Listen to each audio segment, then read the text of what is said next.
见我容易打喽。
小狗是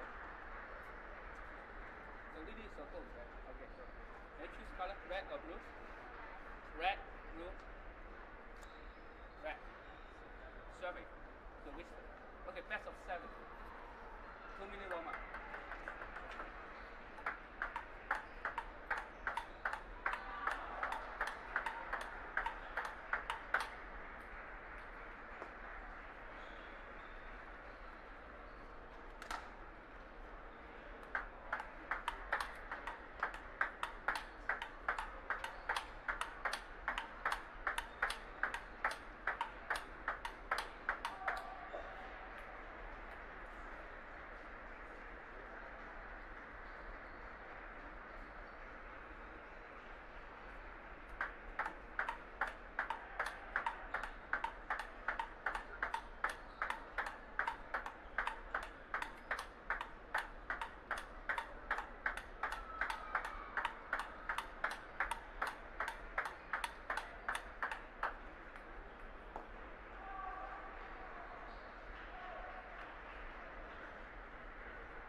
And welcome back for some additional commentary in the women's singles round of 16 between Tina Lin in the pink shirt on the near side and Claire Xiao playing out of Pennsylvania on the far side. My name is Sean O'Neill, and sitting alongside of me is Rich Martin. Rich, welcome. Thank you, Sean. Glad to be here. Got a very interesting matchup here, Rich, between two very strong players. Tina has been playing exceptionally well over the last couple months. She's represented the United States internationally, playing out of the Lily Yip Table Tennis Center. Again, this is a women's singles match. It will be the best of 7. Is that something new? 7? I thought they used to only play to 5. Generally, Rich, they'll play best of 5 in the round in the rating events and the age divisions, but in women's singles and men's singles, once you've gotten to the round of 16, final third, usually it's a top 16, it'll go best of 7. That's pretty standard internationally for singles, not for team events though. Two unusual balls, one that hit the net, the other ball that hit Claire's, it looked like her finger, kind of a weird ball coming off. Both these players, Rich, love to play close to the table. Strong openings, both from the backhand and forehand side. And then a really fast, kind of rapid fire off the bounce with a lot of movement and placement.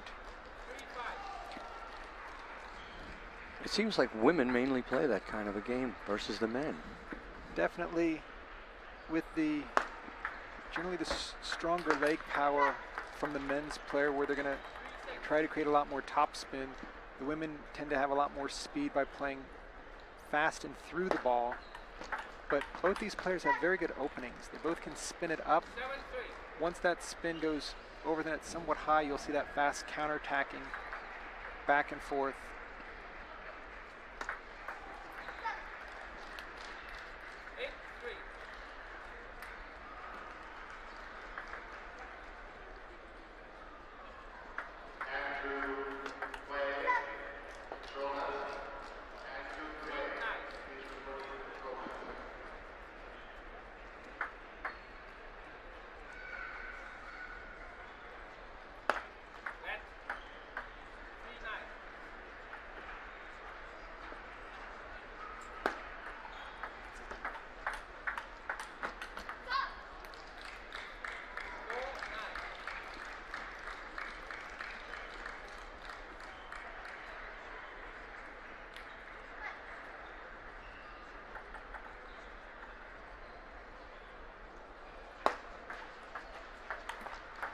Whoa.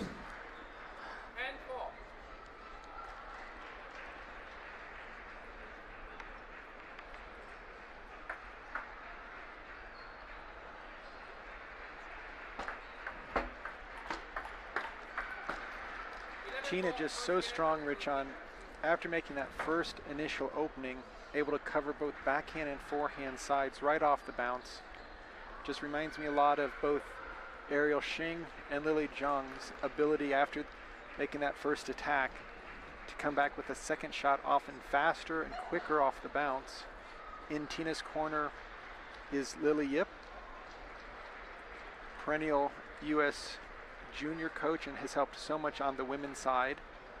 She runs a tremendous club named after her in New Jersey. It's been designated as an ITTF Center of Excellence and Future Hopes location. They've run international camps where players and juniors from around the world will come. She's run ITTF coaching courses at all levels, so really an amazing person with Lily. All the things she's continuing to do for the sport, both before as a player for Team USA, but now as a organizer, club director, tournament director, and national and international coach. As we saw in our last match with Adam Hugh and Dan Seemiller, obviously she knows how to teach her kids how to play as well.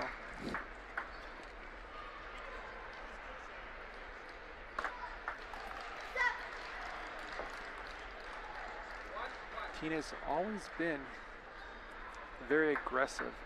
She doesn't like to wait for the action to come to her, but to really take it to the opponent.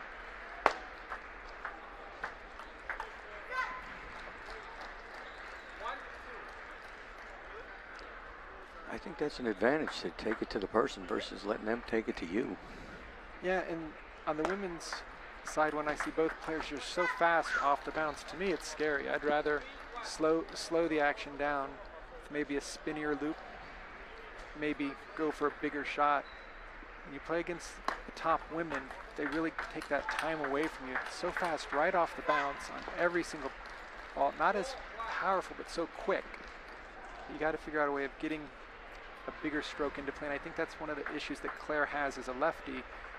Slightly larger strokes, which is causing her not to be as comfortable when Tina gets into her countering game.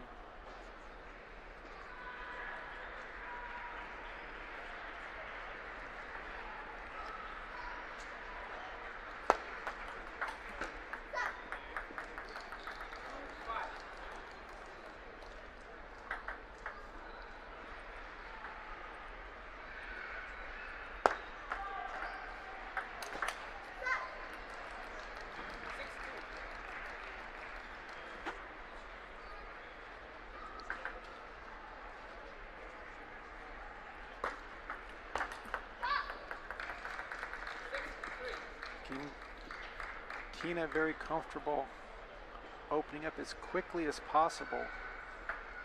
A nice backspin serve there.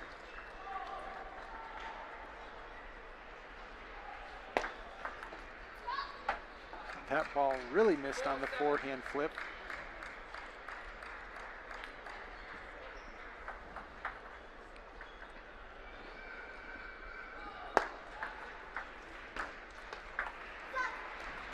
Rich, that opening from Tina is just too spinny for Claire to get her racket over the top of it or to take it earlier off the bounce. It's like Tina's feeling extremely comfortable, both in the fast rally, counterattacking as well as opening. So right now she's really running the table, mixing it up. There's a beautiful forehand flip. Claire looks a little frustrated. Can't seem to find the answer. Right, she's really not able to do anything. That was a serve that went a little bit long that Tina tried to control.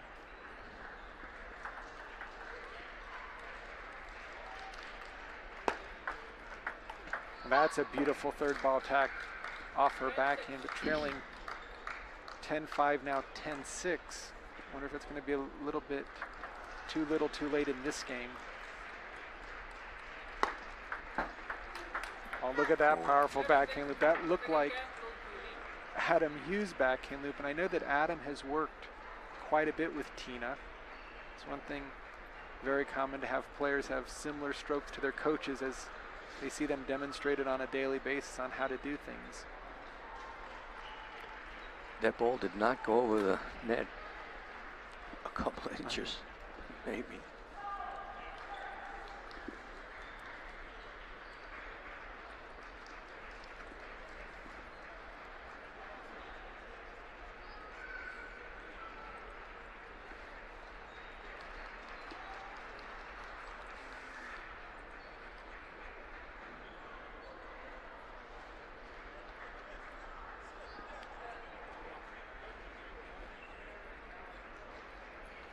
For those of you watching the video from the usatt.org website, if you want to get a profile on Tina Lin, just go up into the search box, type in her name.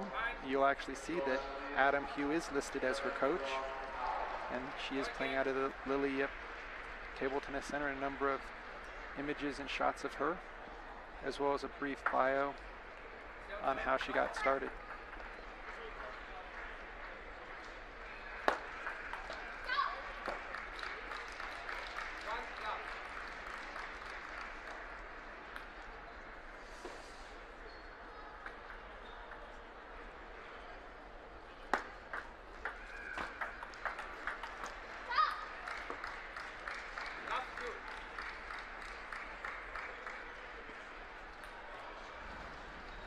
Well, it's a good start for Claire.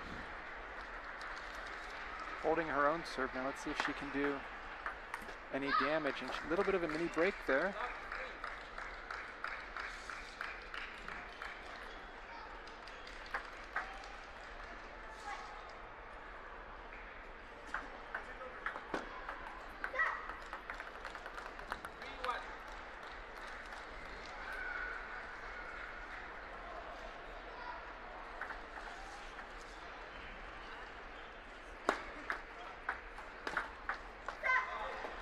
When Claire opens up that high, Tina's going to jump on it every single time.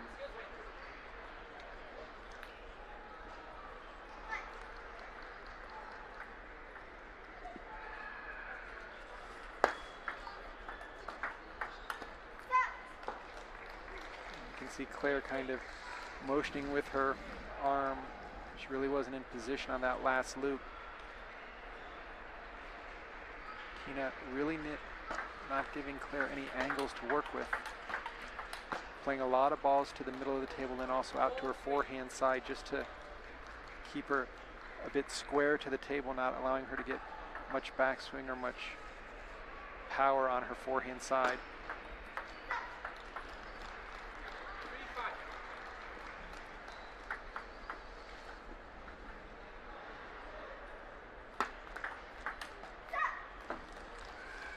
A 3-0 to lead. And that was all she had.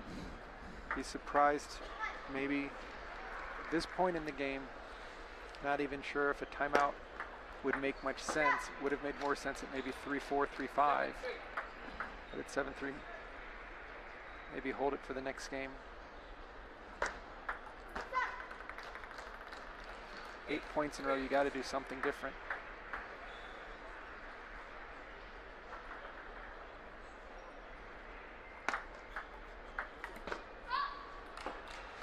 She finally breaks the string at 8.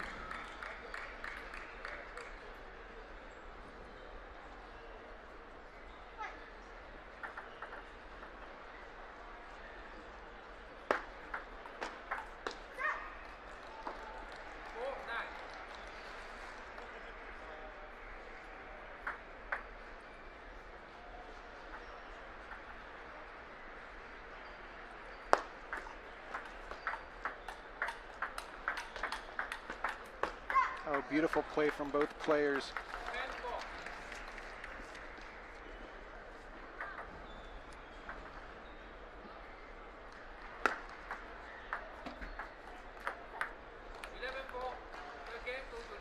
Boy, a 3-0 start. Just shows you how strong Tina Lin is playing.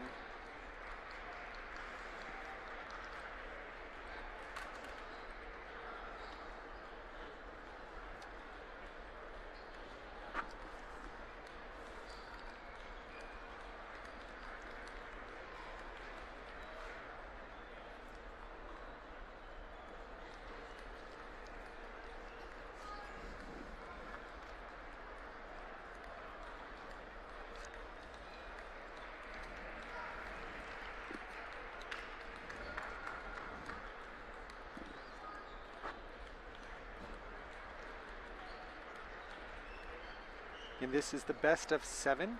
Tina with a very large 3-0 lead, pair of 4s and 6. I'd anticipate she's going to put even more pressure on Claire. She's not going to take it easy now that she has a 3-game lead. She's going to look to finish off this match as quickly as possible.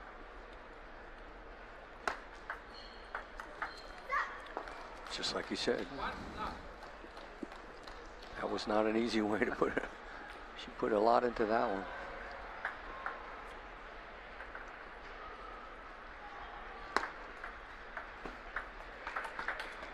It's almost looking like Tina's happy to have Claire open up just so she can tee off the soft openings. Claire needs to do a little bit more with that first loop. And there Tina both looping strong to the back and then quickly to the center of the table. And it looks like there's the timeout that we might have seen last game. Down 0-3 in the fourth.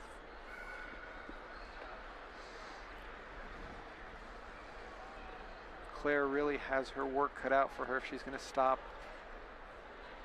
Tina's freight train of attacks on both forehand and backhand side. I'm sure Coach Lily Yip is reminding her just to continue to play her game. Doesn't have to really change anything. Claire has been unable to deal with Tina's counterattacks or Tina's openings for that matter.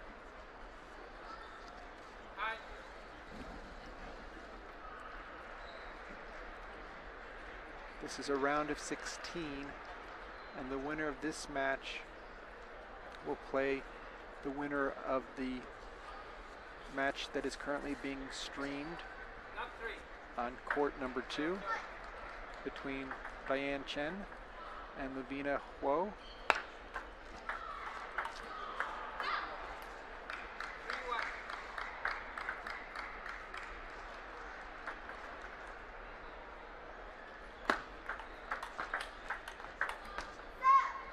Again, Tina Lin just too strong, covering the entire court.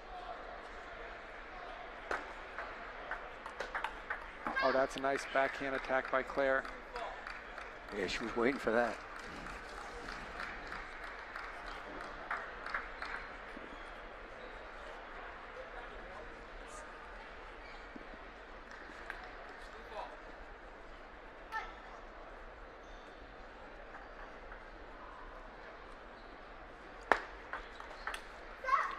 Excellent opening by Tina. Tina able to really load up the topspin on her forehand. Rich, I would say that's probably one of the biggest improvements that Tina has added to her game, not just being a great over-the-table counter driver, but increasing the amount of spin on her forehand opening loop. Just gives her another dimension in order to get into the rally.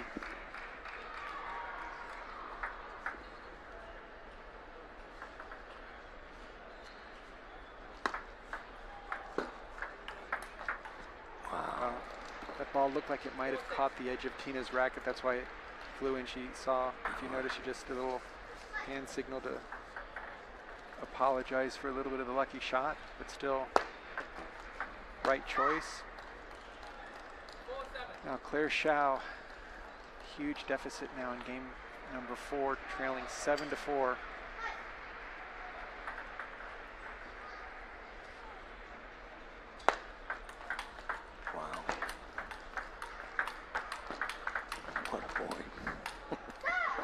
Tina just covering the corners so well, not just keeping the ball on the table, but adding a lot of pace with those counterattacks. Completely in the driver's seat.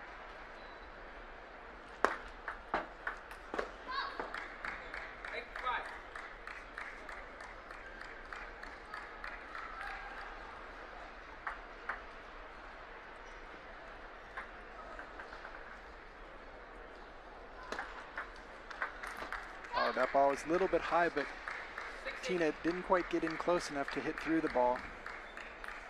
Looks like she was headed back out before she hit it. Right.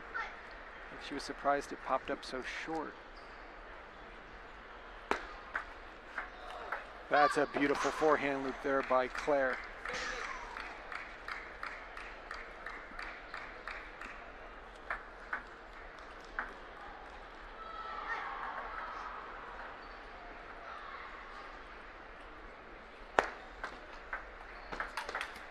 Nice forehand smash. 9-7.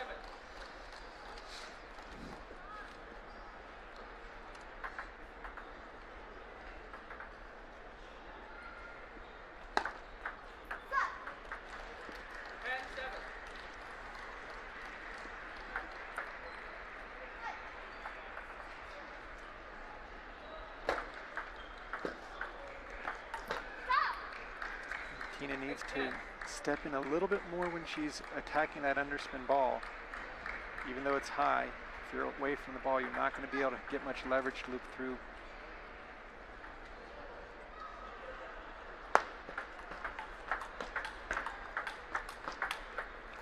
beautiful shot by Claire. Just white line from the backhand.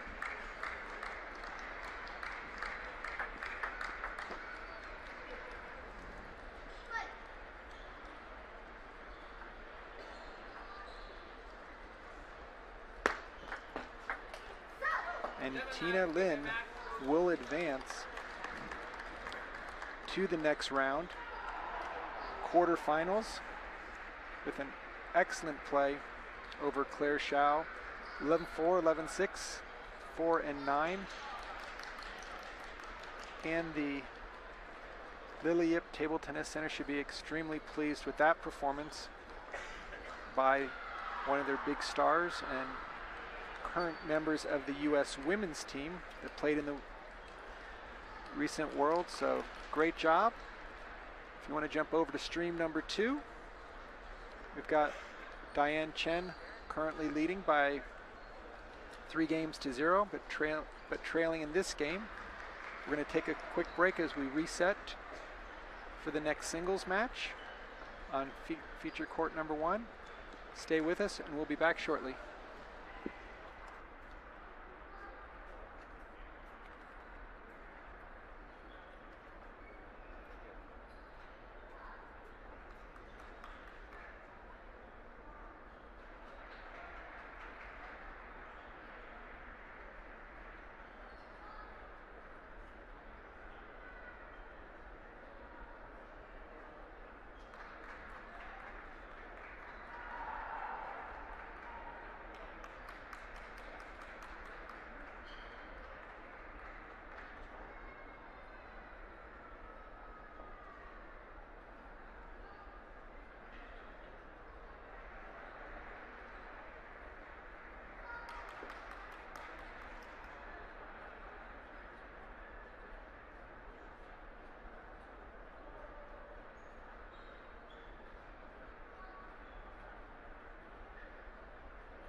Welcome back to the men's singles round of 32. We've got two more great players on hand.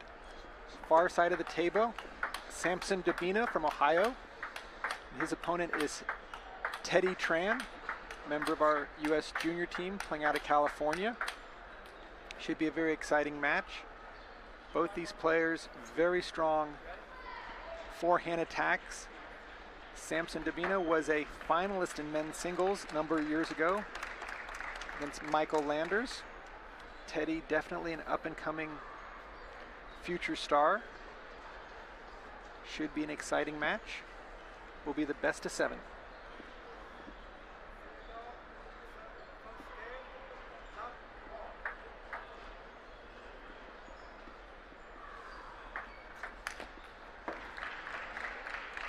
Rich, it looks like Samson is going to be going for a couple of shots.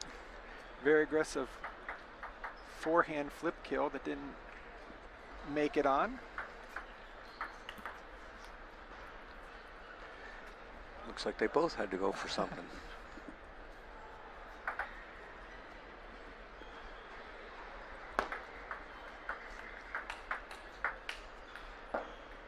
I really believe this is going to be at the beginning a battle of who has the bigger forehand topspin.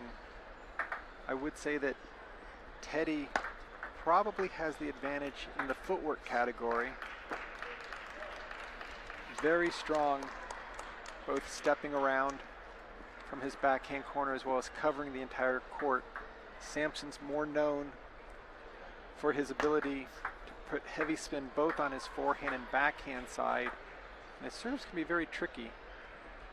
Tends to have some original motions, but there you can see Teddy really jumping on a soft flip.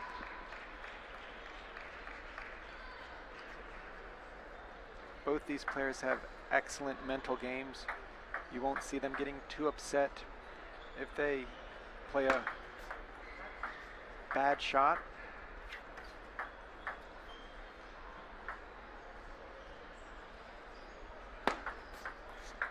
That's a very nice backhand flip by Samson.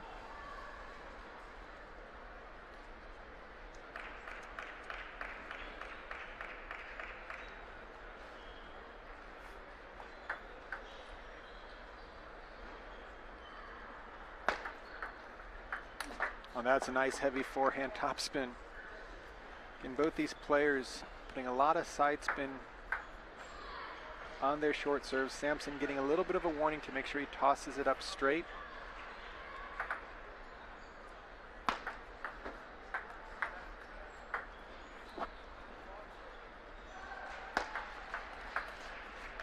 Samson doing an inside out pendulum serve. Teddy having no difficulty just reaching over the table for a nice backhand flip. Both of them like to do the inside out serve. Basically, it allows the player to serve with his forehand position, but getting a traditional backhand side spin, which makes it very easy to turn on the next ball. Use their forehand attack. Almost mirror images of each other from the serving perspective. And there's Teddy trying to step around that backhand.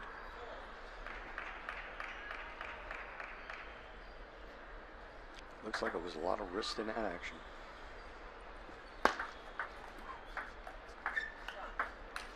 And there you see both players really trying to get their big forehands into play.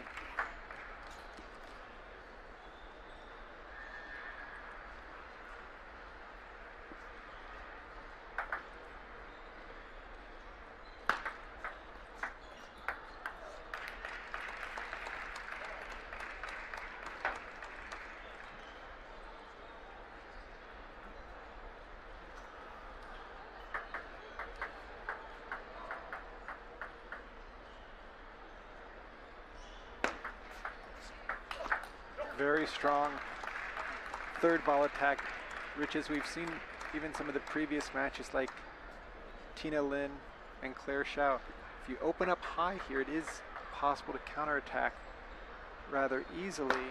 There's a nice deep serve by Teddy to back Samson off the table.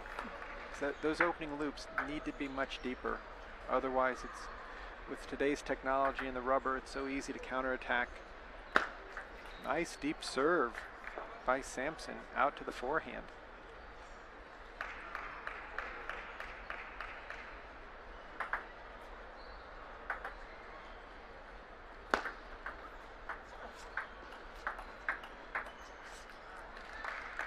A little bit of a miss hit on Samson's backhand.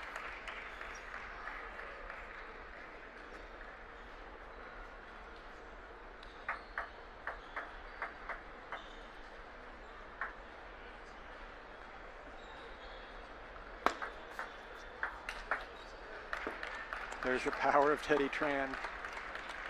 It seems like in table tennis there's just so many deceptive serves. It's just, it's not like in any other sport. Teddy really trying to set up. Samson's going to back off of that. Teddy really wants to get something to open up off of. There it is. Not only did he open it up, he closed it good. So first game, very straightforward for Teddy Tran. He's playing out of the Graceland Table Tennis Center in California. And Samson has his own club. And if you do a web search on Samson Dubina, especially under the video front, you will see a number of drills, especially through his partnership with Noogie Robots. Samson does a ton of coaching. He runs tournaments, kind of a little bit of a one-man show in Ohio. Great representative of the sport, always giving back. So we're thrilled to have a chance to watch him live here on our feature court web stream at the Las Vegas Convention Center. Right now he's facing a early 1-0 deficit in this best-of-7 game match in the round of 32 of men's singles. The winner of this match will play the number 2 seed in the event, possibly Timothy Wang or Krish Owari, who are playing in the same round just in the next bracket over. So, getting the defending champion in the 8th is no easy task, but first you got to get there.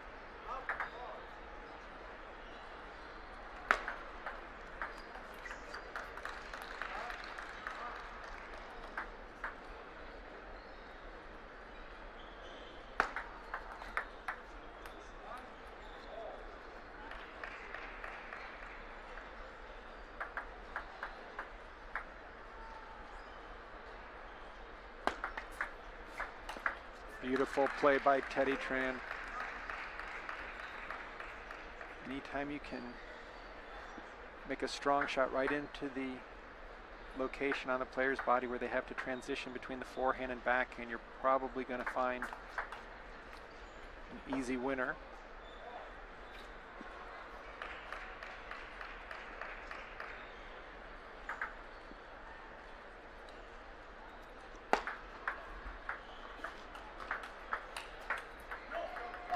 Teddy just looks, Rich, really comfortable once he gets that first loop in to just have a sustained attack where it appears that Samson's forcing his shots a little bit. That's a nice opening there.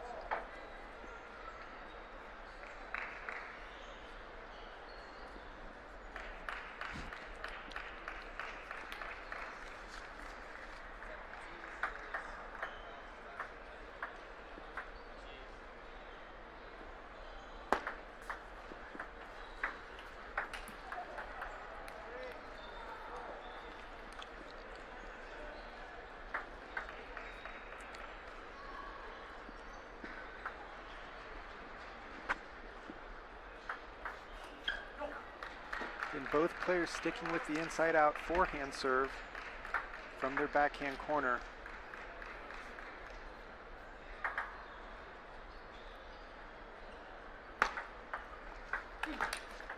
Oh, lucky net, but Teddy was able to cover that wide forehand.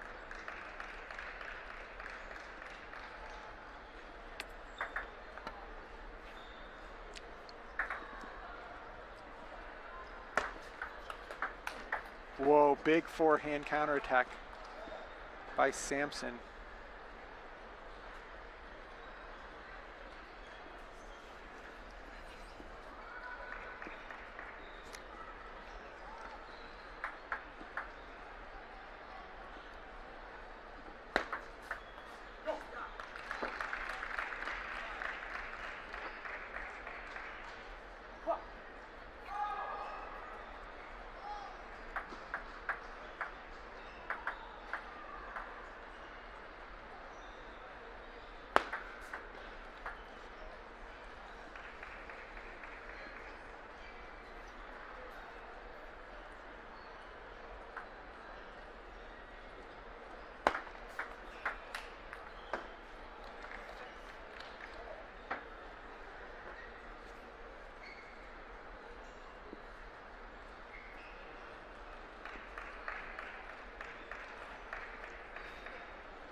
Again, very powerful shot by Teddy.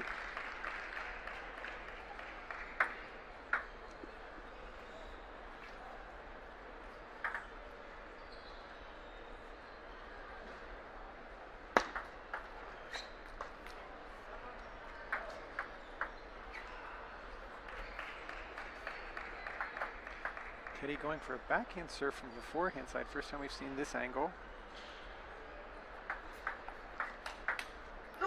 Ooh. He knew it, he just couldn't handle it.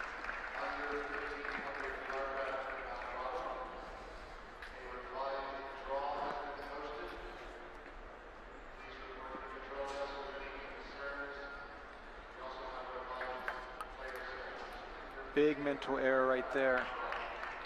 That serve just got away from him. It almost hit the net in the air. He's trying to go for too much.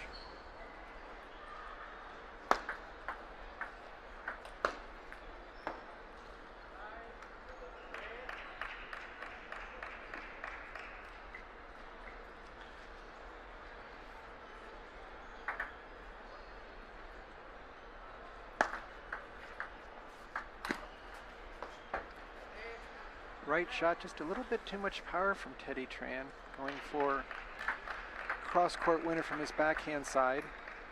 He's got his work cut out if he's going to not allow Samson to even up this match at 1 apiece.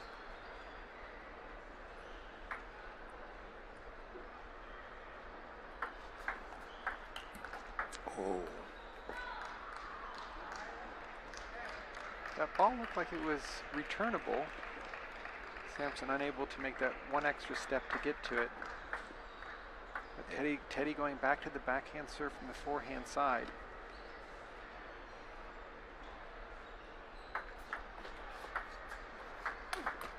Beautiful backhand crack up at the net to even up this match at 1 game apiece. And it's round of 32, men's singles here at the Las Vegas Convention Center.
Here we go, game 3.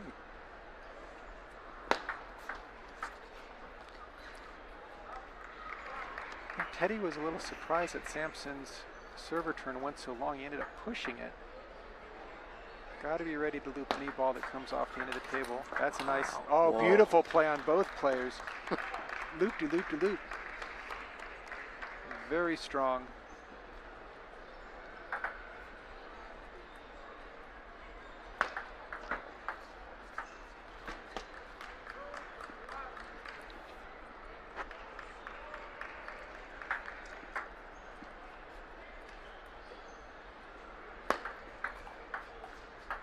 Oh. Lucky edge.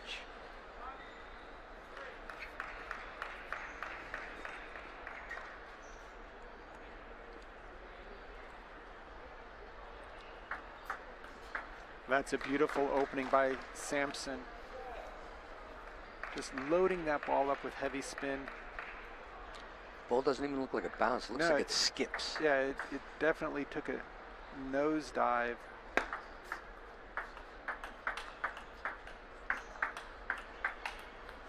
Beautiful off the bounce backhand exchanges. Teddy went for the right shot with his forehand, just unable to redirect that heavy spin.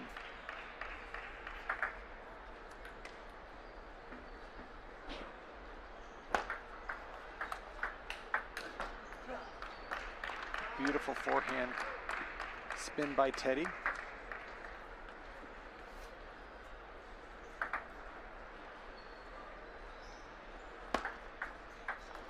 Oh, that's a pretty backhand loop down the line. Impressive.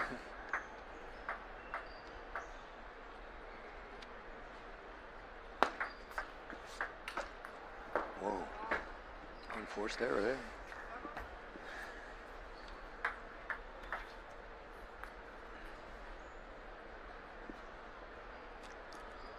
Teddy really having some tough time getting going in this third game. Samson feeling much more comfortable. They've had some great rallies so far, clearly the most exciting game.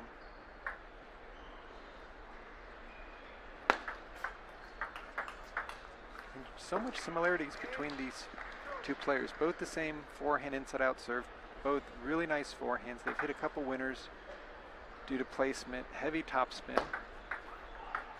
Good short games. A little too aggressive on that forehand for Samson, but at least he's taking the offensive shots and not waiting for Teddy, because Teddy's opening lucky ball there. Teddy's openings have so much topspin on them. Really tough to counterattack or even block them back.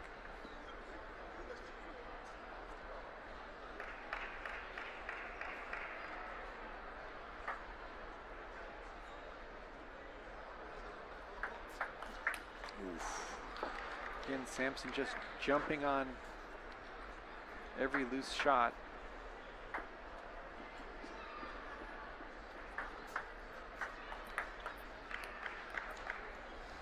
Boy. Very impressive win for game number 3 by Samson Dubina.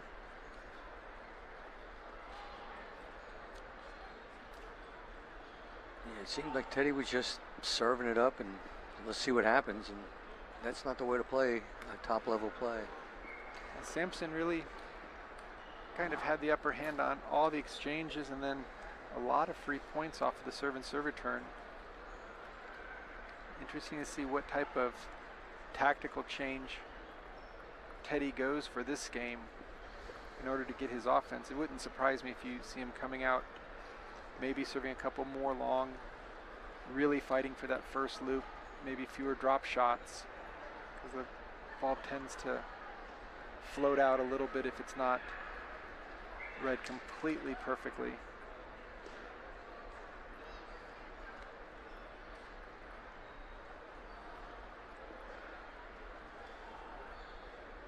But you're right, they do have similar games. It's just almost mirror images watching each other. Serves, hitting. It just looks it's more on than the other on each game. Close. And it doesn't seem like either one really wants to change their game to present a new look. No. So it's like if your best serve is a tomahawk and you're playing somebody with a tomahawk and you both just keep going at it. Like I said, look for Teddy to be a lot more aggressive. As the player trailing, he doesn't have the luxury of waiting for mistakes from the opponent. He's got to create his own opportunities.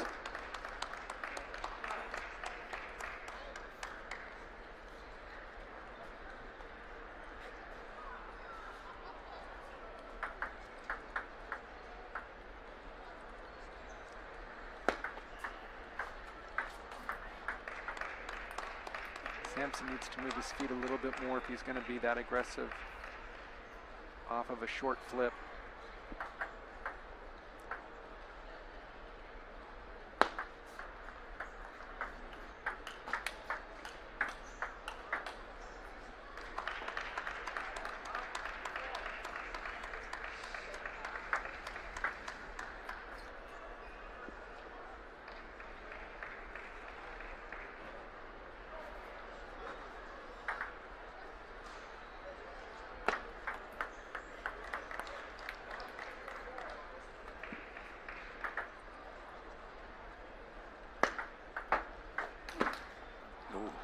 That almost landed.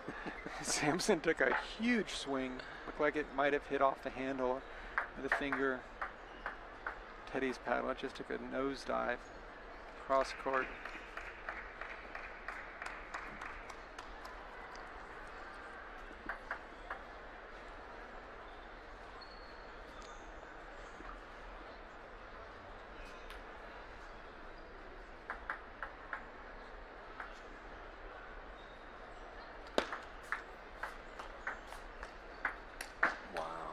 To that ball. That's a beautiful, beautiful control loop by Teddy.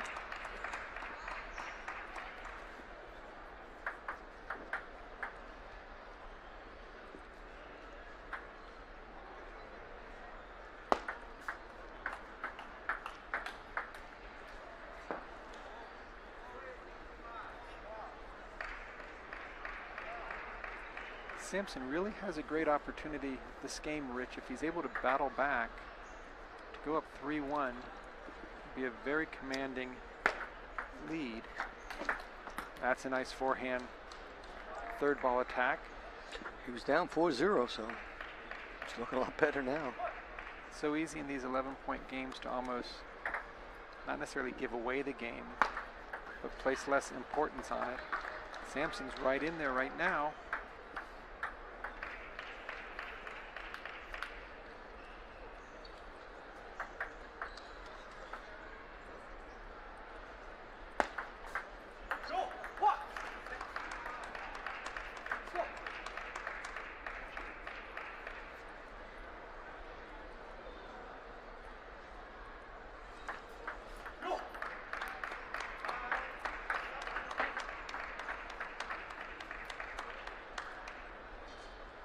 Samson taking a needed little break on the service changeover.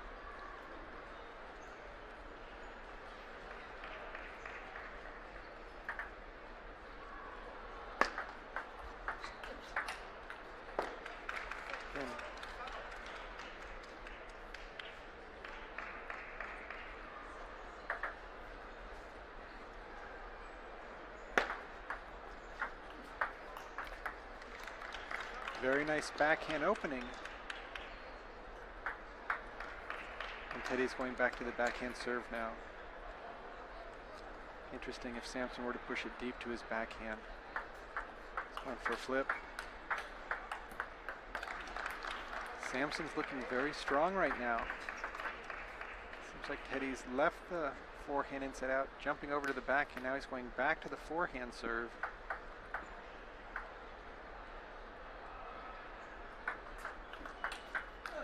Oh, quality block. Thought by Samson opening up the ball right there, he was going to have the upper hand, but Teddy very comfortable taking that opening right back down the line.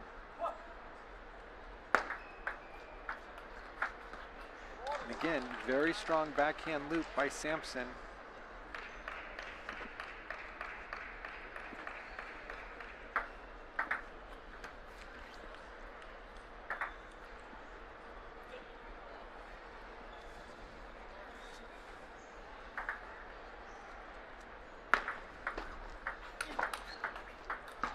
Again, very strong, excellent play. On that particular ball, Rich, when Samson opened it up, it wasn't just over to the forehand side. He put it so wide that when Teddy went to counterattack it, he had to get outside of his comfort zone a bit. Excellent decision by Samson, and now 2 points away from taking a very, very commanding lead in this fourth game. Oh. And Teddy with an unforced error there. He got the ball he wanted, just rushed it bottom of the net. And now he will have his work cut out for him, trying to get back into this match, trailing 3-1 in this best of 7 men's singles round of 32 match.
Samson starting out very strong.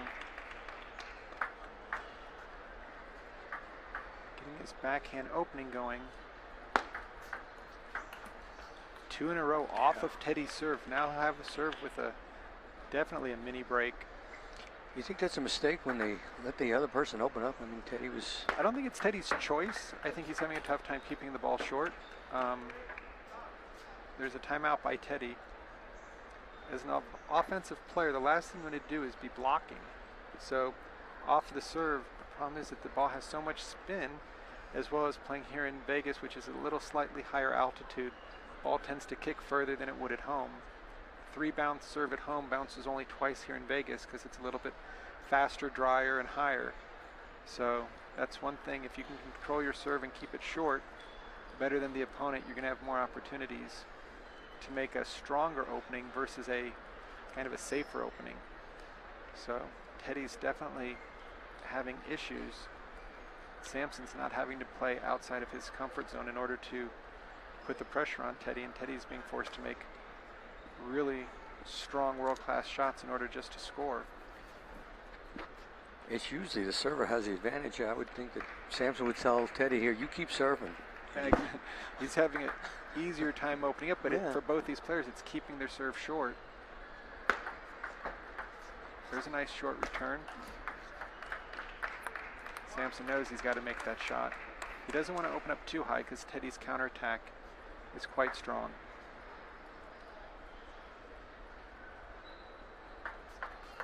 Ooh. That's a very difficult shot to land. Samson going in the opposite direction off that short return. A little safer to use his backhand. There's an edge ball to tie it up at 3 apiece.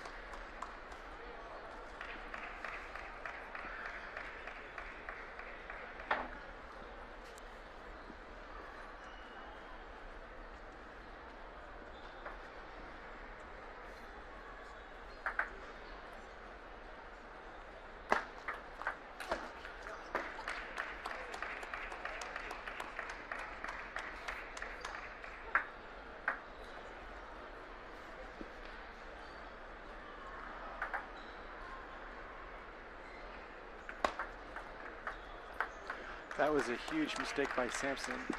A push that came off the end of the table, and he's just pushing it back, trying to push that short. That ball was so loopable. Almost predetermined that he was going to drop the ball short and didn't even pay attention to the ball coming out deep. Again, Teddy staying with the backhand serve. And you can see Teddy is much more confident keeping that backhand serve short than his normal forehand inside out. It also forces Samson to play a forehand return because of the angle, which I'm sure from Teddy's perspective, he feels like it's going to be tough for Samson to keep it short. Goes back to putting it a little long, and that'll cost you.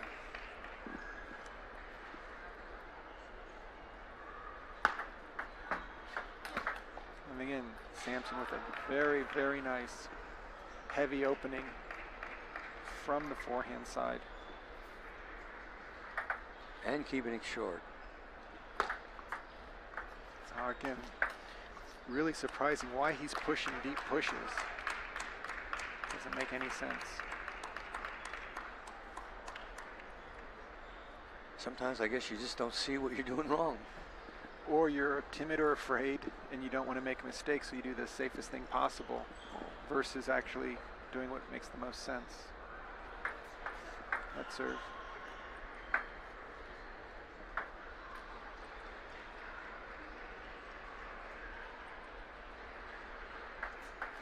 That's a nice backhand flip there.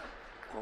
You can see Teddy, when he's looping to Samson, he's always constantly trying to put the ball into Samson's elbow area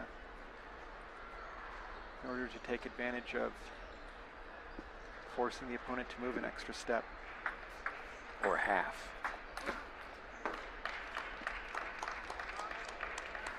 I think a lot of players don't make that half a step. That half a step is much more important than the full step. Yeah, I mean, just you wouldn't think so. Oh, I can get this. I don't have to move. And it's not a quality shot. Whoa, that's some heavy heavy spin on Samson's opening and even heavier on Teddy's reloop down the line. Nice forehand flip. It looks like Samson almost has given up on this. I don't know. Looks like we're going to probably see Teddy stay with the backhand serve for the remainder of this match. Whoa. Beautiful, beautiful combination there. And if Samson's going to flip that with his forehand, he should be going down the line or out to Teddy's wide backhand. He's serving from his forehand side with his backhand to flip it cross court right where the guy's serving from. Probably not going to yield him the most points.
That game was a big turnaround. But Teddy looked a little bit more comfortable towards the end. Well, at the same time, Samson played at least 2 or 3 defensive shots off of offensive opportunities. Yeah, I wonder if he knows that. I mean, you picked up on it, and I wonder if the coach saw that. I mean, it's so much easier watching from the outside of the court. The ball's not coming at you. You don't have to deal with the split-second decision making. You can see it from a much better perspective. But hopefully his father, who's coaching him in this match, just encourage him to be more offensive-minded so that when those pushes come over the table, there's not that hesitation of what to do, but really where to attack it to.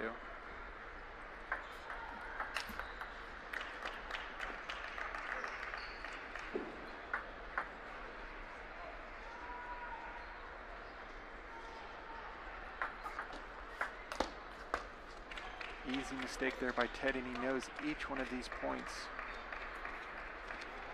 So critical since he's trailing 3 games to 2.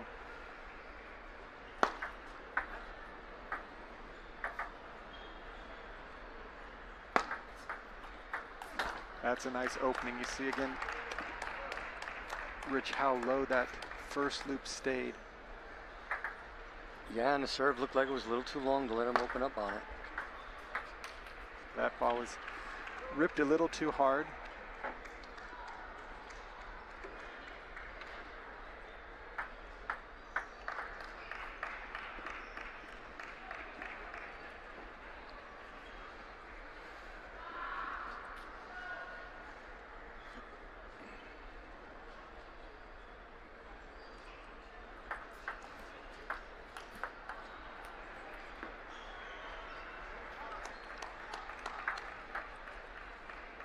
And that always gives a tough break for one and a lucky break for the other, I guess.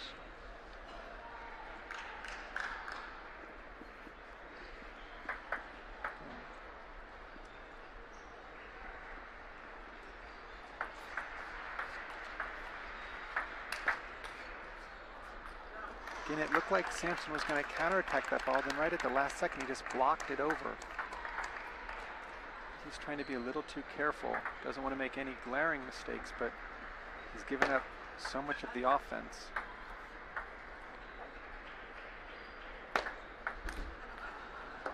Teddy went for something. Looks like he might have caught his foot a little bit on the bottom edge of the table. Oh, 2 big service points for Samson to go up 7-3 in this 6th game.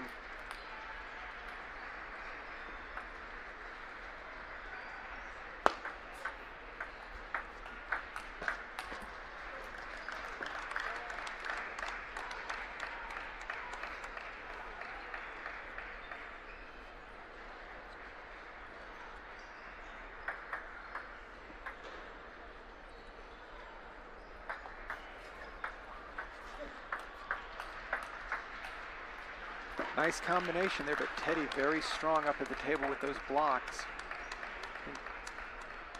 Samson felt confident that that was the type of point he wanted, where he could get 3 or 4 heavy topspin loops.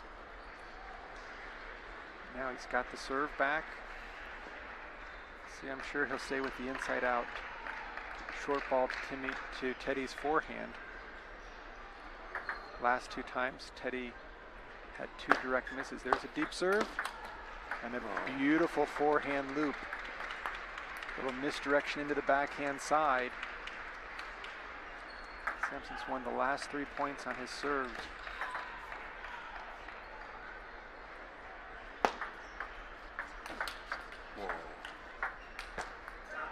Great shot by both players. Teddy just having a tad more topspin on his loop, forcing Samson to go long.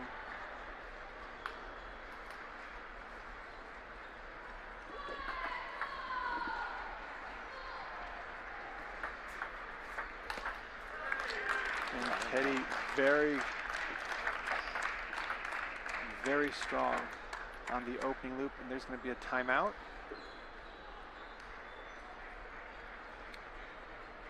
Really strong timeout by Samson, wanting to make sure he has a clear picture of the game plan for the next set of points.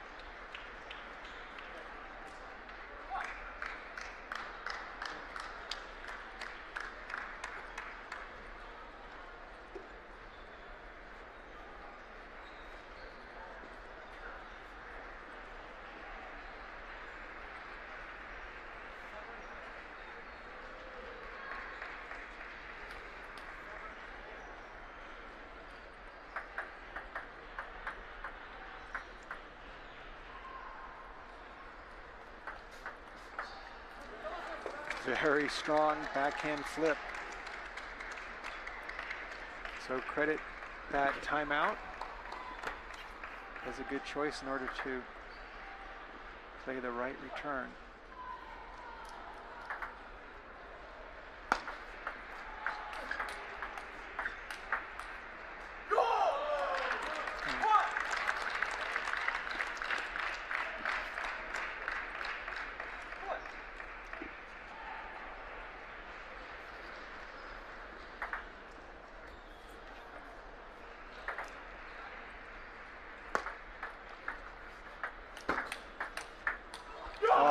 An excellent continuation there.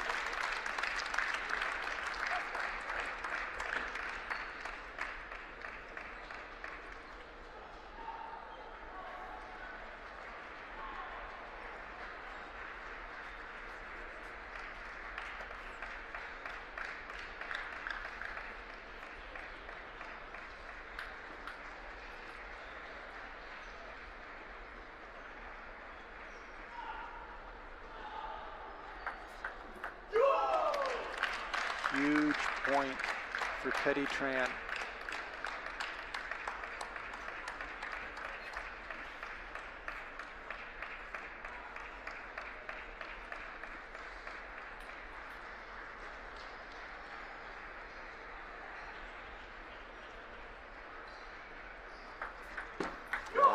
Wow.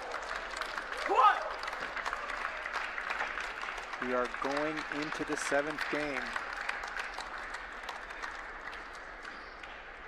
Teddy Tran with 2 excellent backhand serves to take direct winners to force a 7th after going down 3 games to 1. Now it's anyone's guess what we'll see in the first 5 points of the final game, as both players have started to deviate from their forehand serve, which they started the match with.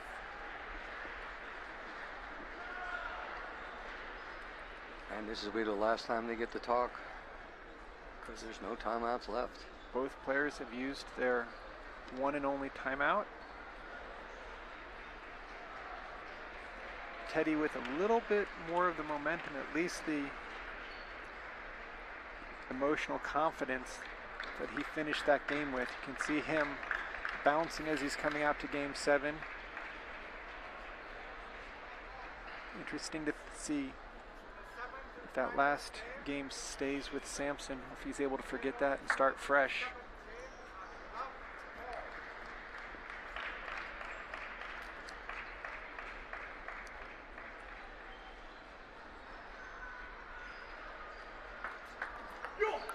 Once again,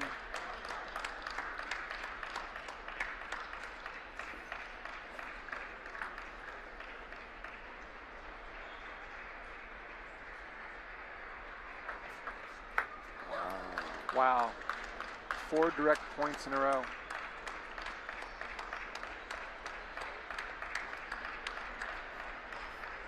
And it seems like, yeah, he just took a defensive position now.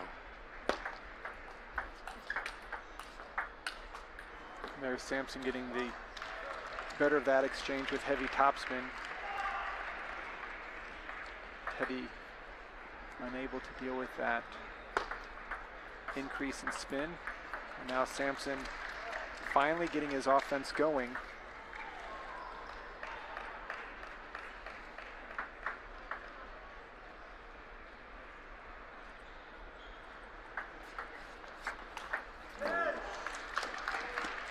Excellent form.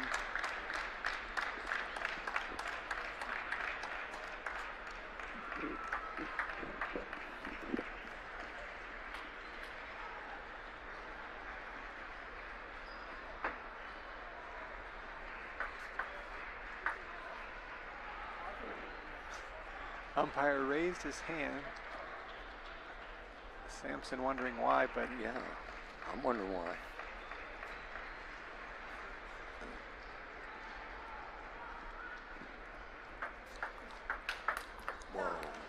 If Samson's going to flip that ball with his backhand, he can't flip it right into Teddy's forehand so that Teddy doesn't have to even move his feet. He's got to play that ball much more. Adam or wings, huh? At least force Teddy to have to move his feet. Yeah. Just to flip right into his forehand. I know he's serving from the forehand side with his backhand, but and Teddy has great footwork. But at least maybe get a backhand loop.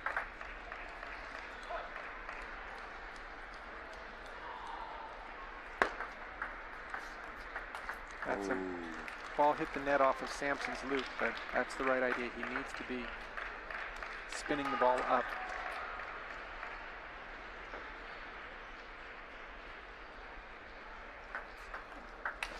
Wow. Switch sides.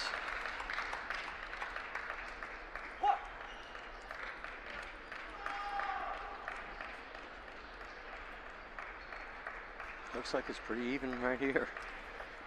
Both players, I would say that Teddy has a slight advantage. It seems like when he's winning the points, he's setting them up a lot better.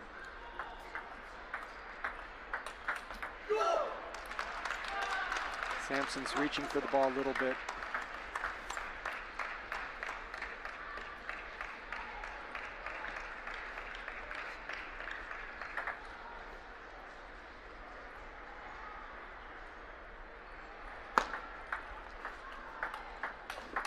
And that's a nice combination there.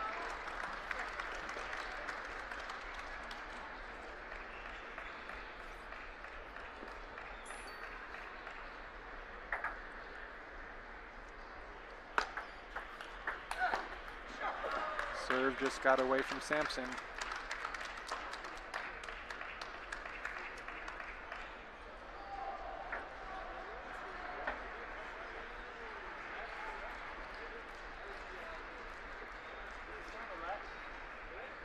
Samson was asking if that particular serve was a net let. Teddy said he didn't see the let.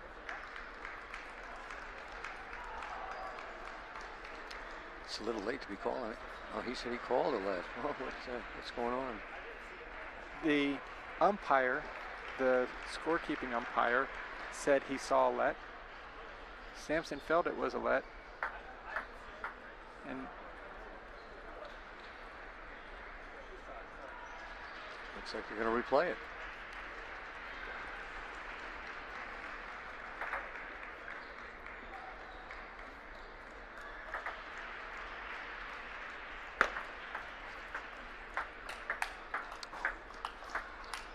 oh, beautiful forehand block off of a reloop by Samson. As you said, Rich, we could not be any closer at 6-all in the 7th.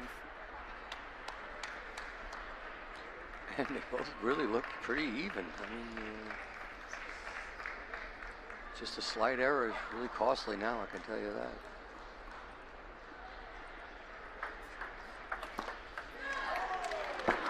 You can see Samson wanting every single point with all his might.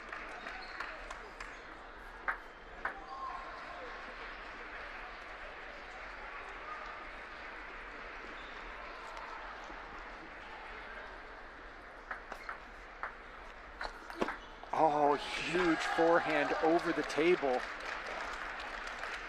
I was wondering if Samson was gonna be able to make that short return, because he's going opposite of the spin, kind of a reverse slide with his forehand. But now he has the serve and a 2-point lead. Oh. And got very lucky there. His serve went deep. Teddy with the opening, but Samson able to bring that one back.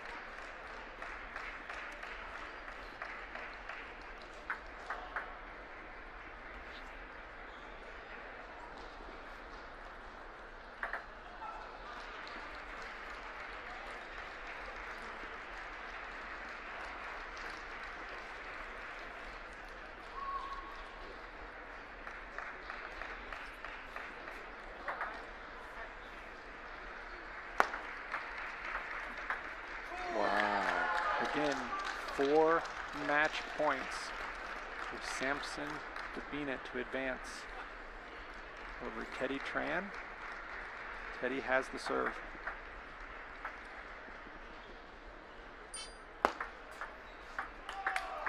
Wow. And Samson does it. A great 7th game victory. Great finish. Well played on both sides of the net. Samson with just a little bit more control. Now Teddy's doing something. He's now arguing with the umpire over a point 4 shots ago. The match is over right now. Yeah, it's tough to go relive what just happened, but that's what they're doing. Trying to reliving that. The time replay. to argue this would have been at the time of the infraction, not after the match is over. There was almost 100 points played in that one single point. Well, of course, critically important. Teddy's not going to accomplish anything right now by arguing with the umpire. Of course, he's got to be extremely frustrated. Such a close match.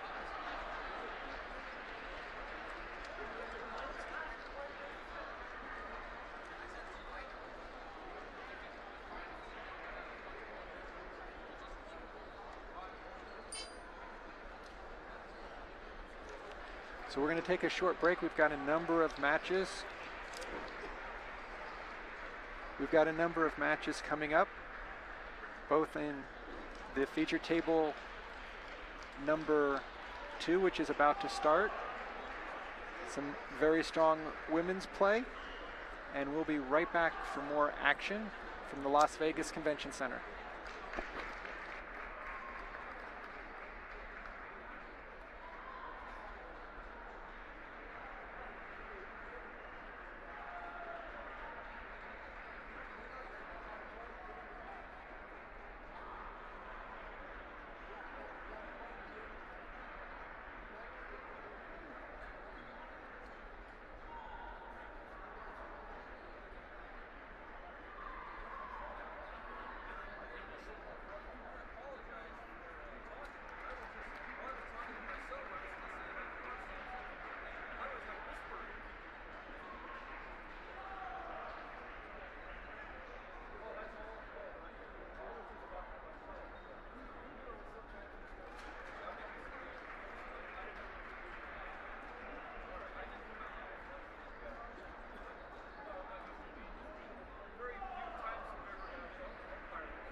All right, we're back for another round of men's singles play in the round of 16.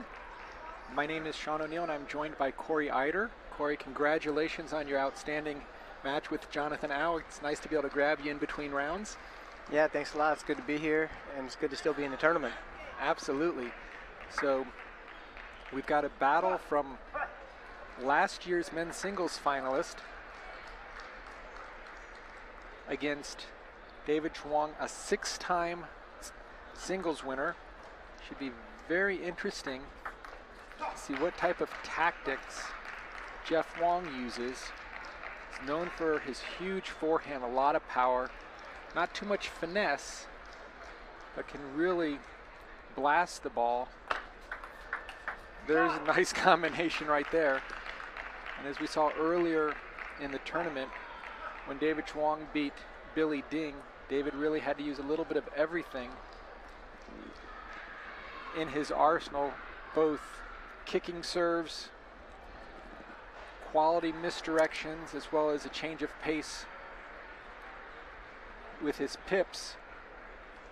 It's definitely not moving as fast as he has in the past, but that's, I'm sure, more due to just getting up there in age, and they're searching for the ball, it seems. They're going to go to the number 2 ball that the player selected.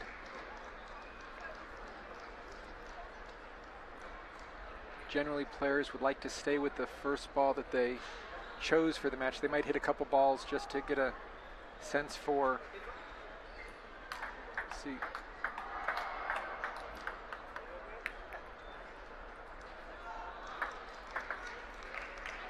So Corey, what are your thoughts?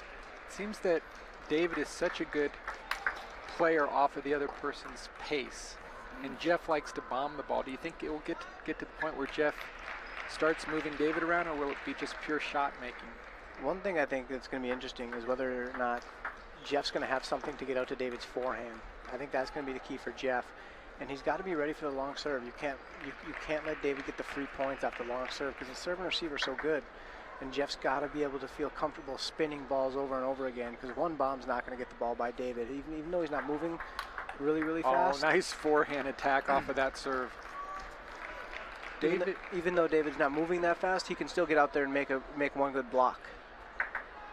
And clearly shown on that last ball, deep serves will often get met with a smash, or at least a positional hit. That's going to be the key, Sean. Jeff's got to get that first spin out to David's forehand and then maybe look to finish to the backhand side.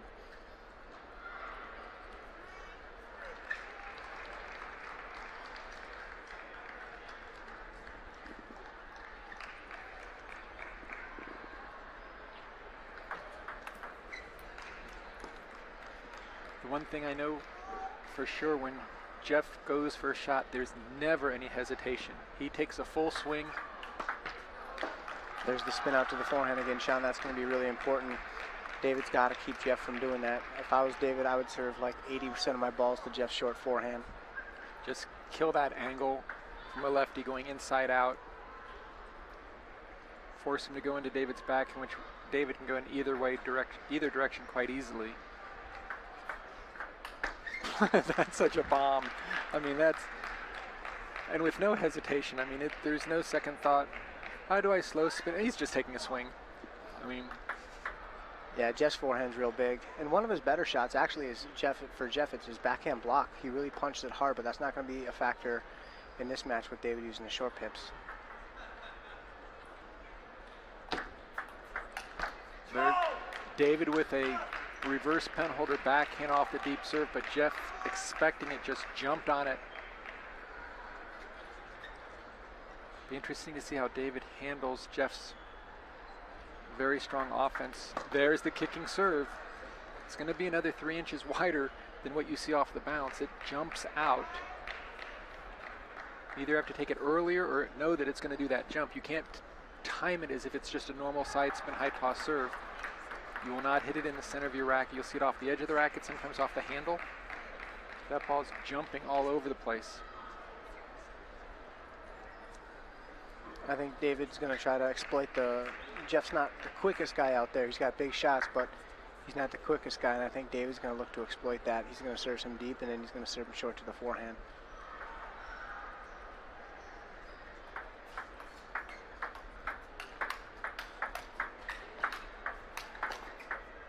And there, exactly what you were saying, Corey. Jeff, 4 huge balls, but unable to even touch the last one as David blocked to the open court.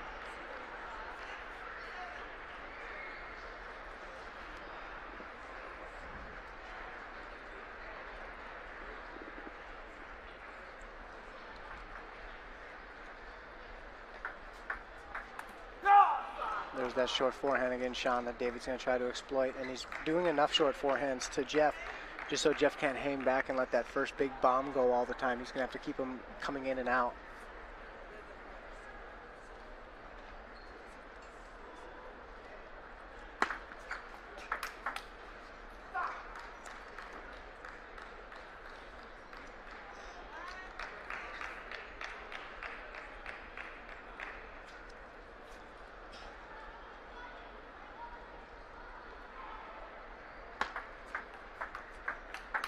Oh, great. Backhand over the table.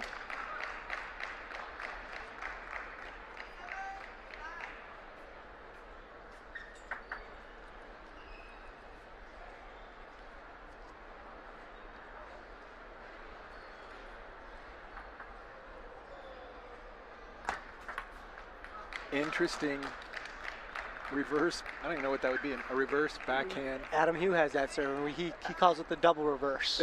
That's exactly what it is, and Adam did it so successfully against Danny, both at a critical point, I believe it was in game 2, and then to finish off the match with it.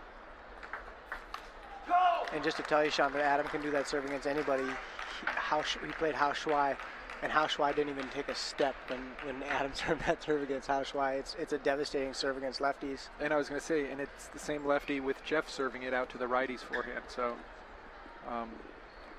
definitely quite interesting. I'm wondering if they've watched the YouTube video of the fastest table tennis serve and seeing it snap on the other side of the paddle. Well, Adam played Jeff last year, and he got Jeff a few times on it as well. And I think he thought, well, I'm a left-hander. I play nothing but right-handers. This is a great serve.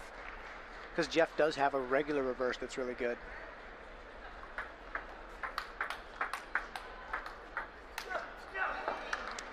David playing positionally very well. Looked like Jeff had him moving. Again, these are the big points for the older players. You cannot afford to drop games, especially against somebody who's beautiful serve. Just really took advantage. See David looking at Coach Joni Fu, explaining that's exactly what he wanted to do. Played 20 points in the last ball, being the smartest, well-placed ball of the whole game. I think Jeff Wang's coach is going to talk to him and say, anytime there's a really important point, you've got to look for that kick serve out wide, because I could have told you that's the exact serve. I mean, the last time, both times David served that ball this match, Jeff wasn't even close. And clearly David's kick serve into a lefty's wide forehand is even kickier, because Jeff has to get over there and then have a little bit of a shoulder turn in order to get the inside of the ball. And as it kicks away,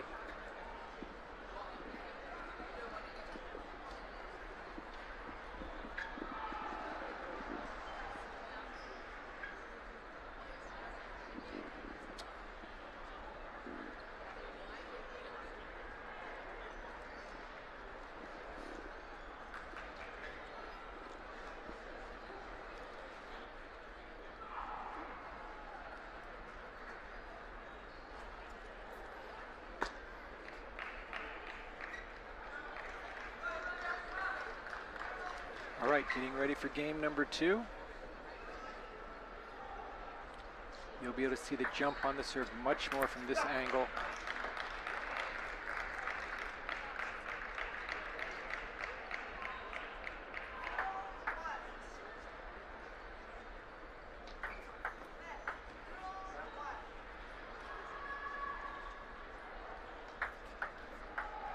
That's a strong return by Jeff, just dropping it short to David's forehand, getting him out of his comfort zone in the backhand corner. Yeah, next serve rotation, Sean, we got to look for David to go deep into Jeff's backhand with a fast one.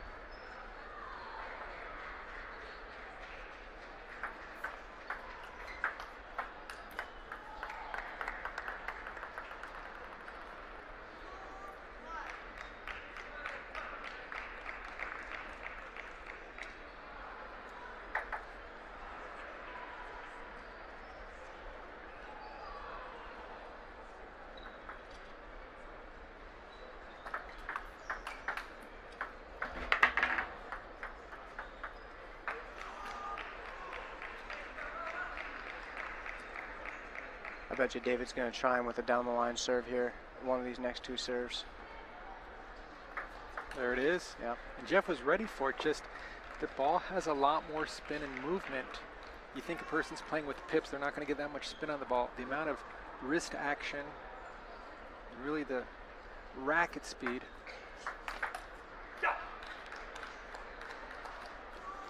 Yeah, I think he was serving there because he thinks that there's the only way that Jeff's able to get up to that short forehand is if he's cheating a little bit or at least leaning, and David just, those two serves were both one long to the backhand and one short, just trying to keep Jeff honest. So it's going to, still not sure from Jeff's perspective if he understands that if he can get that first quality spin and not necessarily a bomb, how the table will open up against David. The David of 2013 now. 5, 10, 15 years ago, David would have been comfortable playing 6, 7, 8 shots and then coming in with a strong 9th or 10th. These days, as that ball gets wider and wider, his strokes or his shots get weaker and weaker, but he's not generally having to play more than 3 or 4 shots. So his placement is a huge, huge advantage. Clearly he can change the tempo with the pips quite easily.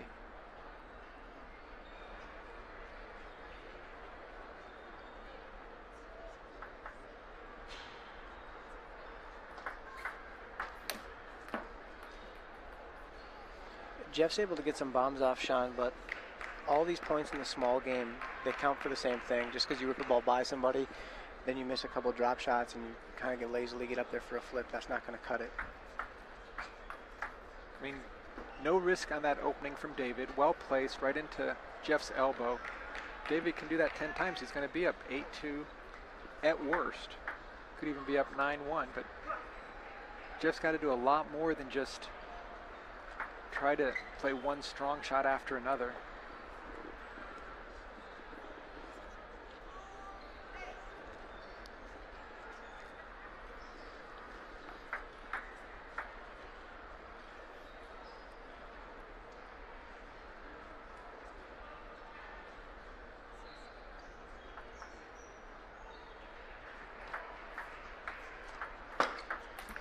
Again, very smart opening by David. Jeff having to play the entire table, not knowing where David's going. Even though he was trying to counterattack, it wasn't one from a position of confidence. Nice angled block. That's using your opponent's power against them. It's almost like Jeff has played this whole game exactly what not to do against David. And he finishes the last point just trying to play a short ball off of a heavy underspin serve and dumping it in the bottom of the net. And Sean, with David's stamina coming into play, even though you're down 10-2, you still need to make the guy play. Make the guy with the ball play some defense or play offense both ends of the court. And clearly, little mental error there, but absolutely. David's trying to finish the match as quickly as possible. Make him play an extra 3 or 4 points. That'll change his ability to go for attacks at the end of the match. While at the same time, you've got to just credit David for giving Jeff nothing to work with. Well placed, smashes when he needs to.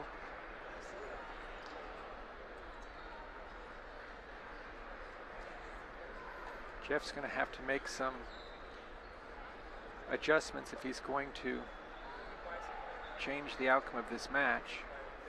I don't think it's going to be hitting bigger shots. No, absolutely not. And he's got to tighten up the short game and the small game, because in the small game is where he's really getting crushed. I mean, he's still making his shots, but it's just not enough. You're not going to go out there and bomb 11 balls by a player of the caliber of David Zhuang. He's not going to let you. He's not going to give you that many balls to swing at.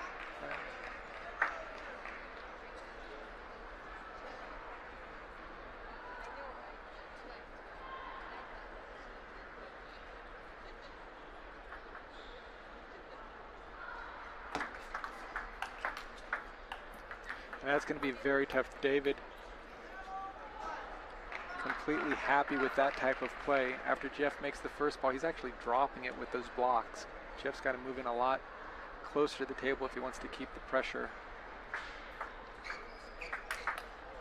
David will make that forehand crack all day long off of a push to the forehand. Jeff's going to have to play a lot more of a balanced style. He's not going to be able to play forehand with full table against a guy like David. The placement is way too good.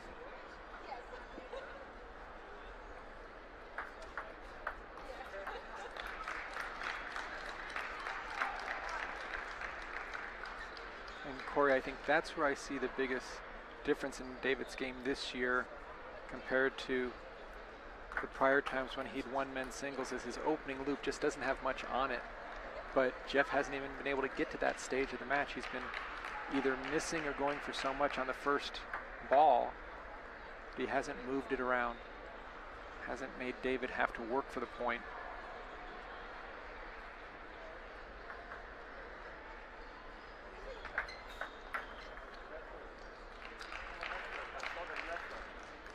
David thought it was a let serve.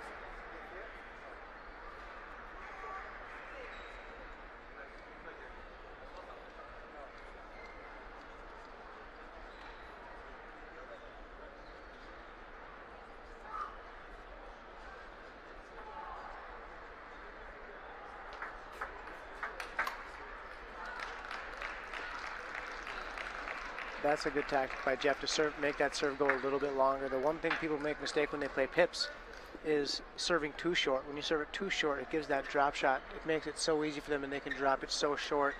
And then when you start cheating in, then they can really drive it at you. You got to serve the serve a little bit longer against pips. And again, David just having that ball jump out.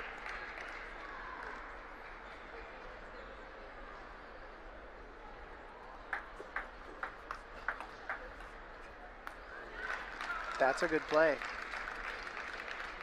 That time when Jeff pushed out wide to the forehand, he held his ground. He didn't back up and look to take a humongous swing at it. He just blocked it to the other side.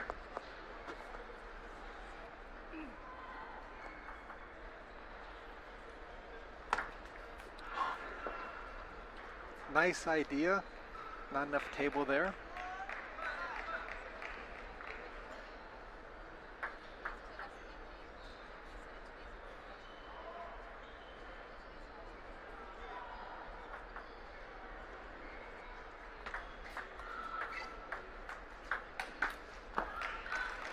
That time Jeff playing really smart. Just stay up there and make a block. Make David have to move around to hit those forehands, because his movement is clearly not what it used to be, and you've got to use that to your advantage. And I mean, if you can push into David's body where you can force a loop versus a flat kill.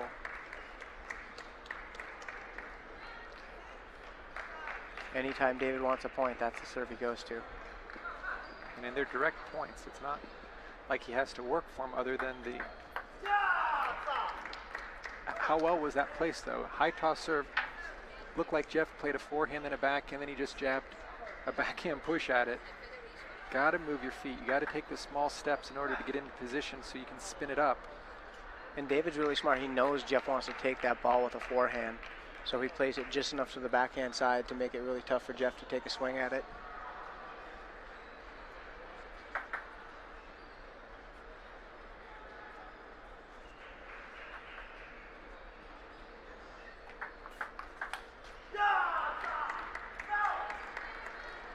And it's these little points in the middle of the game that David understands the significance and the importance. Anytime you can go into the final 3 or 4 points of a match with a 4-point lead versus it being tied up.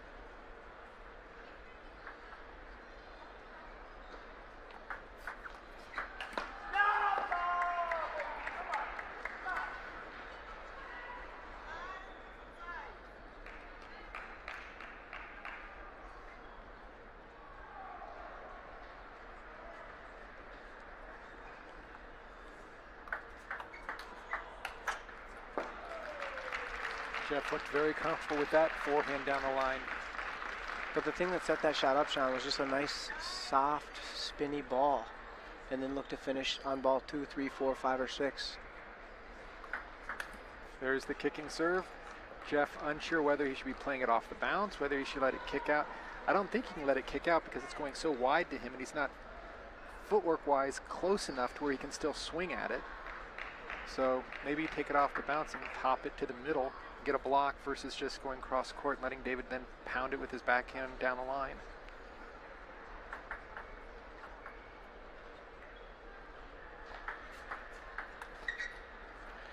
I wish we need to keep a track. I wish we would start at the beginning of the match on how many points David has won when the point is less than 3 shots. I think Jeff's won 1 point when the point's less than 3 shots. He made 1 good drop shot to David's short forehand that David missed. Outside of that, I would bet that 80% of David's points have come within like less than 3 shots of the rally. And it's not from David making a big rip or anything. It's just by well-placed shots. He keeps Jeff keeps wanting to take a really big swing at the ball, and he keeps tangling himself up. It's almost like, Corey, when you see a young kid playing a chopper for the first time and trying to loop through him, and as every loop goes over the net, it comes back heavier and heavier until the youngster finally bottoms out. David's constantly putting the ball in bad locations, and the harder Jeff hits it, the more likely he's going to miss directly. The times he has shown himself to be effective, it's getting that slower spin, keeping it on the table, moving it around. But clearly, and if you're a David Zhuang fan, Sean, this is exactly what the doctor ordered. You mentioned off air a little bit that he looked like he was a little bit sore with his legs, and this is exactly the kind of match you want. If you were looking if you want David Zhuang to win this tournament, this is what you're looking for. This just saved him around on the other end. And if he gets to the semis or finals, this type of match will be one where it didn't take any toll on his body. Mentally, it does, because he's got to be so precise on where he places that ball to give Jeff a couple different looks and positions, but so far he hasn't been stressed all that much. Those balls, you can see, he just doesn't have that same snap to his kill. Yeah, that one he just didn't get around that ball enough.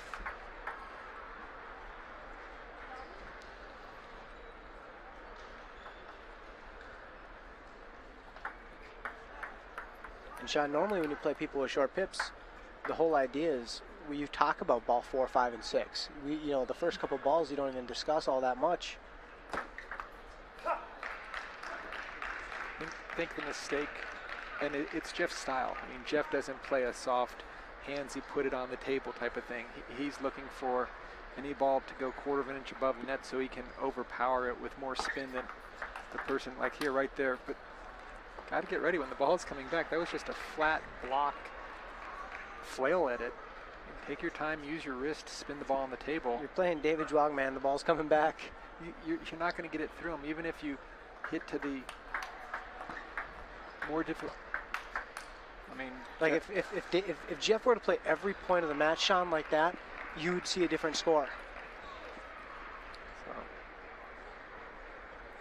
David definitely is taking advantage of his serve out to Jeff's forehand. See if Jeff can just put some balls on the table.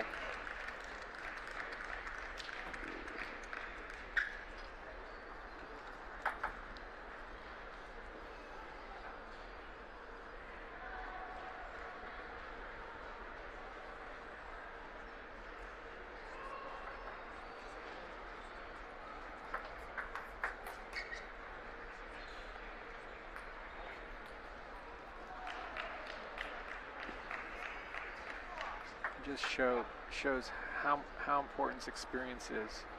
David's been in this situation, I'm sure, at least 3 or 4 dozen times, where he's playing a person who can hit it harder, bigger strokes. So like even that ball, David doesn't even affect David. He just knows that he's not going to give Jeff that ball again. And he knows Jeff's mindset. Jeff's still thinking, I got to do bombs, which in the back of David's mind, he knows that if he can hit that right target, if he can keep the spin off the ball and really low, he's going to get 3 points.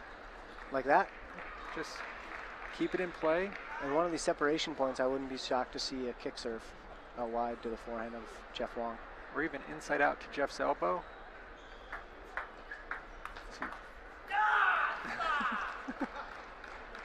David playing a little mind games with Jeff right now, just to let him know that that was an important point. But I don't think David was ready if that ball landed on his backhand. He was already moving out to the forehand. And again, David's game has always relied on great footwork.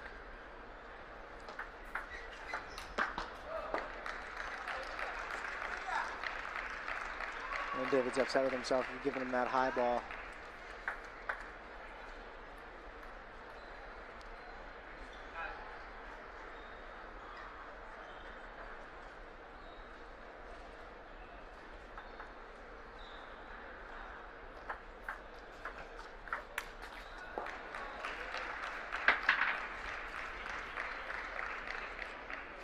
David would like that point back.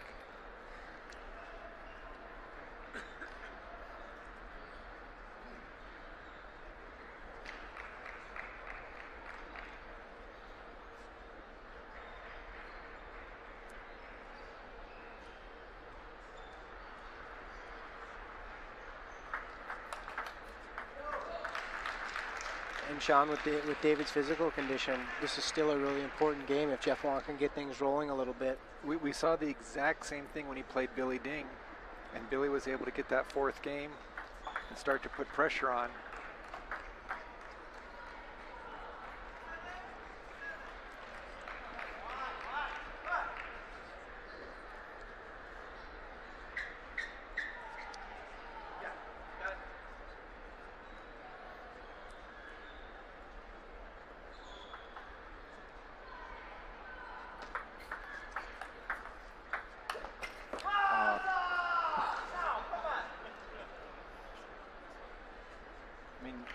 David has been living off of Jeff's errors this whole match.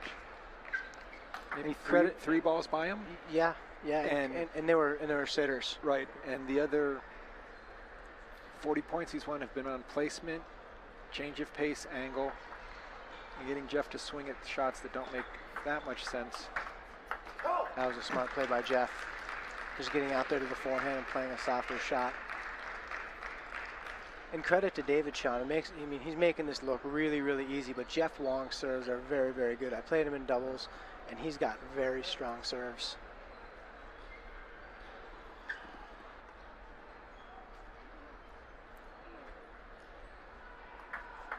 There's the kick serve one more time. I'm not sure if that went off his handle or if he got the edge, but he definitely sent it over to court 2. I was just thinking in my head, Sean, at 8-8, if I'm Thelina, I'd probably call a timeout and say, dude, do not let him get you with that kick serve again. Either step back, knowing that it's going to break, or step in and take it off the bounce. Yeah, and if David serves you short, just get out there and push it.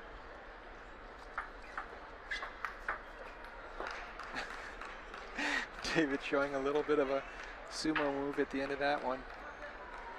Now with 2 match points. My guess, David would call possibly a timeout at 10-9 if he doesn't win this first point. But I anticipate he's going to play pretty safe return and go for position right now.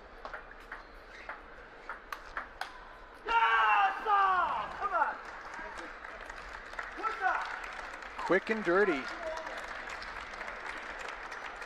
David excitingly positive after that last point. Yeah, Sean, and for the people watching at home, when some of the higher level players talk about tying people up, that is a clinic on how to tie somebody up.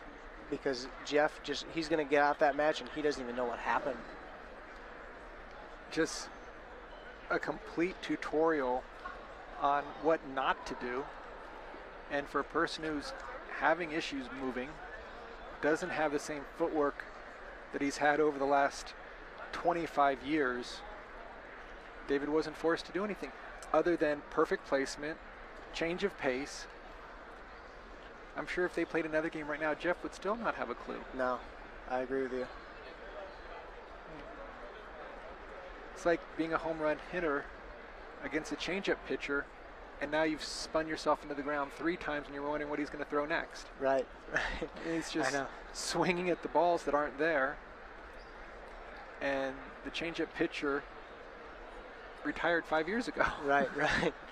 So you got to, I mean, credit David. I mean, he got the job done, got the W in very commanding fashion. Yep, that was just a clinic on how to tie somebody up. And also, when somebody is tying you up, quit trying to take the big swing.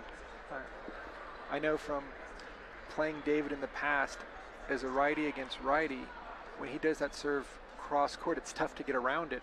But as a lefty, that ball's kicking away from you. So if you don't get close enough to it and you take your backswing, it's still another 3 inches outside your reach. We just saw Jeff spray balls all over the arena. So David definitely looking strong tactically. We'll see what happens as he gets even further into the quarterfinals and possibly play somebody who doesn't require trying to hit the ball through him, but to make him play a little bit more of the rallies. So we're going to take a quick little break right now. Again, thanks so much, Corey, and good luck in your next match. Thanks a lot. I'm going to need it. I got a good. Everyone from here on out is a really good player, so there's no easy matches, that's for sure. So we'll try to go to battle here in a little while. All right, thanks so much. We'll be back shortly for the next feature match.